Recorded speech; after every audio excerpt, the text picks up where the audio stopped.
She'd said it before, usually during arguments when her voice turned sharp and her eyes cold. Don't expect a dime from my dad's $80 million. You'll never see a cent. It wasn't that I had married her for money. We met when I was already doing well for myself. Comfortable house, thriving small business, savings in the bank. But she came from wealth on a scale I couldn't imagine. Private jets, gala dinners, summers in places most people only see on postcards. And she wielded that wealth like a weapon in arguments. I'd let it slide until the night I found out she was cheating. It wasn't a hunch. It was a phone buzzing on the counter, a message popping up that didn't belong on a married woman's phone. I can't stop thinking about last night. I scrolled. I shouldn't have, but I did. Hotel reservations, photos, messages about how he'll never find out. And we have to be careful around Amelia. Amelia, her best friend. The man was Amelia's fiancé. When I confronted her, she didn't cry. She didn't even deny it. She just looked at me like I was an inconvenience. It's not what you think, she said, which is always what people say when it's exactly what you think. A week later, her father died unexpectedly. A man I respected. A man who had treated me better than his own daughter sometimes did. We were both invited to a reading at the lawyer's downtown office. She was calm that morning, almost smug, wearing a black designer dress and sunglasses indoors. "This is family business," she said as we waited for the elevator. "Don't embarrass yourself thinking you're in it." My father knew how to keep business and charity separate. I didn't argue. I just smiled. The conference room smelled faintly of polished wood and paper. Her brother sat to one side, their wives perfectly still beside them. The lawyer adjusted his glasses, cleared his throat, and began to read. Her inheritance was substantial.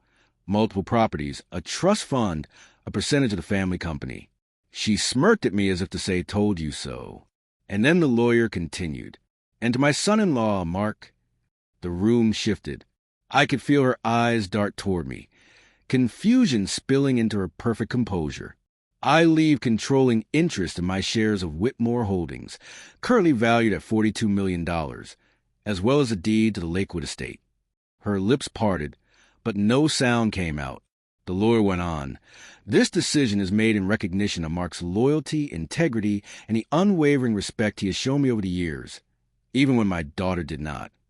Her face drained of color. The truth was simple. Her father had known, not about the recent affair, but about the way she treated me. He saw the condescension, the public belittling, the subtle cruelty. I had never badmouthed her to him. I had never played the victim. But he saw. When the reading ended, the lawyer slid a sealed envelope across the table to me.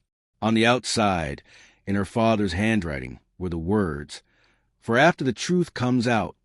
I didn't open it then. I didn't need to. Her expression told me enough. Fear, resentment, and maybe the first glimmer of realizing she had pushed too far for too long. We left in silence. In the car, she finally spoke. "You can't just—" "I can," I said quietly. "And I will." Because this wasn't about the money. It was about the fact that for years she had underestimated me, treated me like I was just a footnote in her life story. Her father had made sure I knew I was more than that. 2 days later, Amelia called me. She found out about the affair, too. Her wedding was off.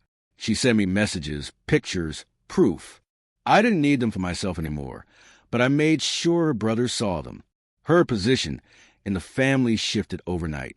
The one who had always been untouchable was suddenly on the outside looking in. And me?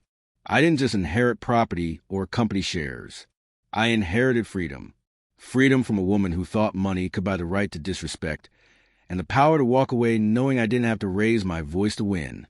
The last time I saw her, she tried to smile, but it looked more like she was holding back anger. "You'll regret this," she hissed. I smiled back. "No, I think you will." Because sometimes revenge doesn't come in shouts or slam doors. It comes in the quiet turning of a will's final page, with your name written where they never expected it. And her pale face in that lawyer's office was worth more than any dollar figure on the paper.